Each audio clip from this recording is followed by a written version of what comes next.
how to dress for yourself, not for anyone else. Have you ever stood in front of your closet and thought, why am I still holding onto these clothes? Maybe it's that scratchy blouse your daughter said was trendy, or those stiff slacks your neighbor once complimented, but you secretly hate wearing them. And yet, they stay there, hanging like reminders of someone else's expectations. It's funny, isn't it? We've lived decades, raised families, survived heartbreaks, celebrated milestones, and still, somewhere deep down, we worry about what someone else might think of what we wear to the grocery store. But let me ask you something. When was the last time you got dressed for you? Not for your kids. Not to impress the neighbors. Not because someone on TV said this color is in. Just for you. Because it made you feel something, comfortable, powerful, at peace, beautiful. That's what today's conversation is about. Dressing not for anyone else, but for the person who matters most, you. Now, I know what you might be thinking, at my age, does it really matter? And to that, I say, absolutely. The way we dress is more than just fabric and zippers. It's how we show up in the world. And more importantly, it's how we show up for ourselves. So, let's sit down and talk, like two old friends over coffee. No pressure, no fashion rules, no magazine covers. Just heart to heart. Because you deserve to feel good in your own skin, and your own style. Let's start with something simple, but powerful. Comfort is not a luxury. It's a right. So many of us grew up in an era where looking put together meant squeezing into pantyhose, stiff collars, heels that pinched. We were taught that beauty was sacrifice. That comfort was lazy. But here's the truth, comfort is confidence. When your clothes don't fight you, your spirit stands taller. So, give yourself permission to ditch the itchy sweaters and the pants that dig into your waist. Invest in fabrics that feel good on your skin. Cotton that breathes. Soft knits that move with you. Clothes that fit you now, not the size you wore 20 years ago. This isn't giving up, it's leveling up.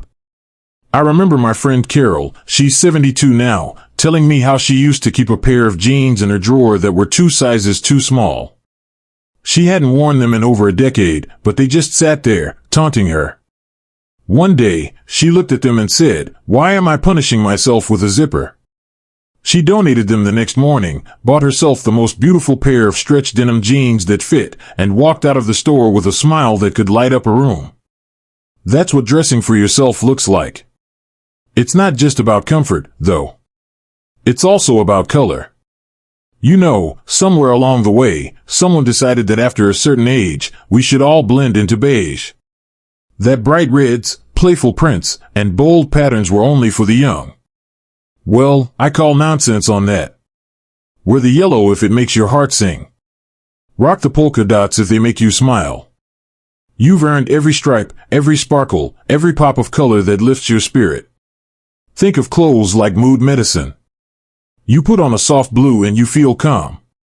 A rich plum and you feel regal. A vibrant coral and suddenly, you feel alive. Color can change your day. And you don't need anyone's permission to feel joyful in your wardrobe.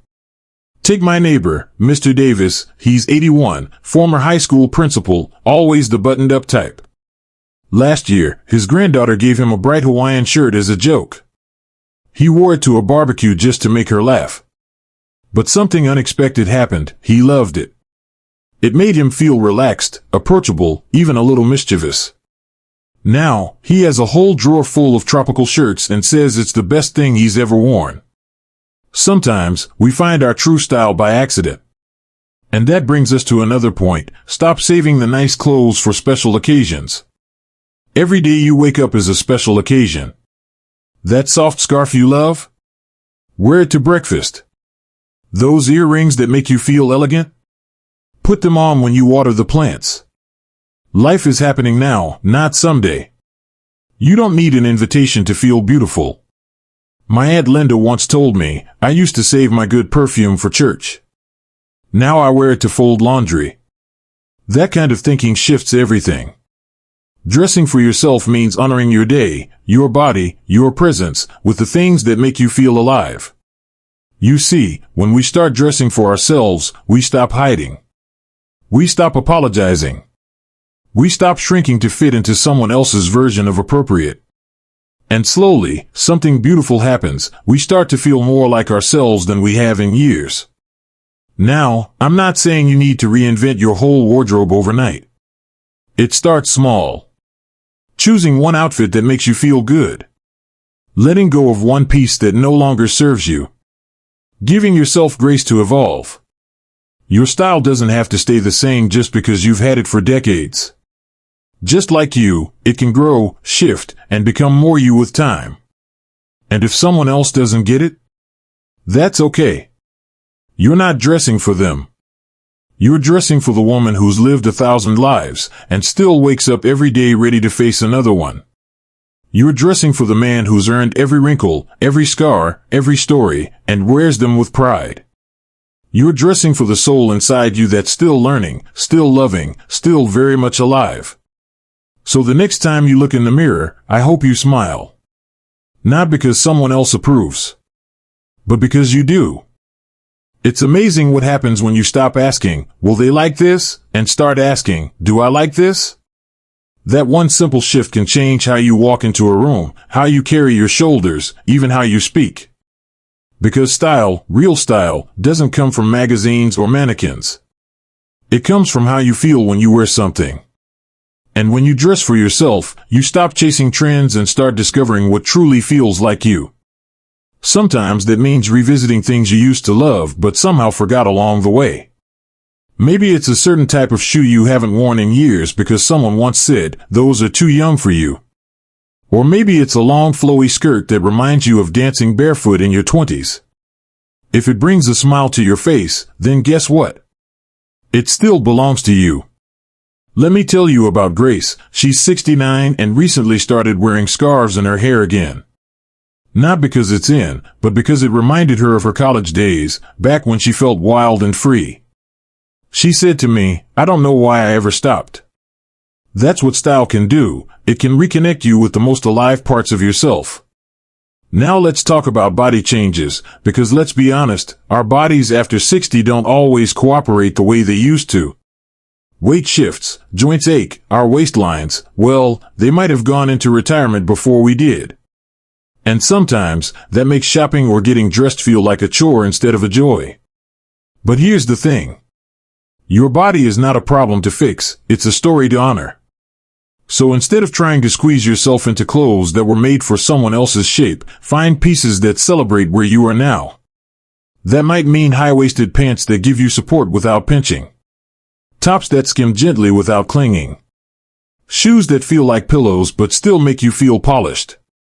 There are so many options now that don't force you to choose between style and function. You can have both. You deserve both. And please, don't fall for the trap of thinking you need to hide your body. You don't. Not your arms. Not your belly. Not your thighs. Those arms have carried babies, held hands, hugged loved ones. That belly has laughed, cried, and softened with years of living. There's nothing to be ashamed of. If you want to wear sleeveless tops in the summer because it's hot, do it. If you want to wear leggings because they're stretchy and comfy, go for it. The only opinion that matters is your own. And your comfort is not up for negotiation. Now, I know that some folks struggle with letting go of the old-fashioned rules. Maybe you were told, you shouldn't wear that after 60 or that's too bold for your age. But here's a little secret, most of those rules were made to sell you something, not to empower you. You're allowed to rewrite the rules. Or better yet, throw them out completely. Take my friend Harold, 75, who wears suspenders with everything, not because he has to, but because he loves how they make him feel. He says, they remind me of my dad, and they just feel right. That's the kind of personal style we're talking about, choices that connect you to your own story, not someone else's expectations. And you don't need a big budget to do it.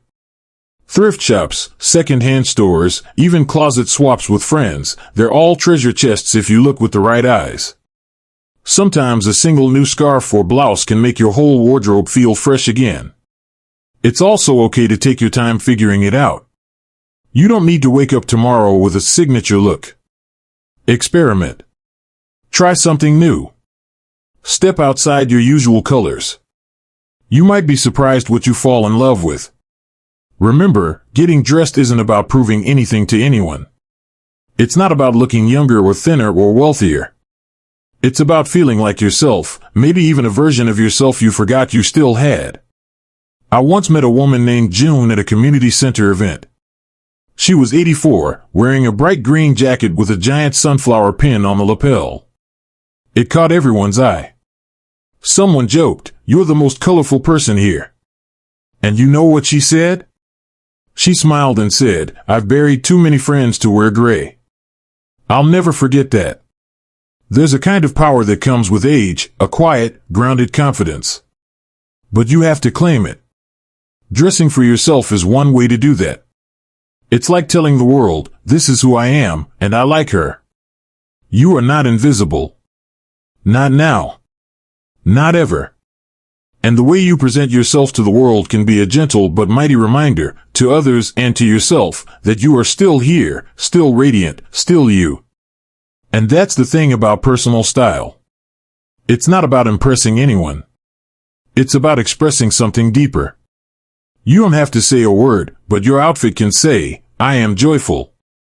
Or "I am comfortable." Or even just, "I'm feeling like myself today." You've spent a lifetime showing up for others, your children, your partner, your community. Now, it's time to show up for you. Not because you have to. Not because someone said you should. But because you can. There's something deeply healing about putting on clothes that feel like home. Not just the soft ones, or the stretchy ones, but the ones that make you smile when you catch your reflection in the mirror.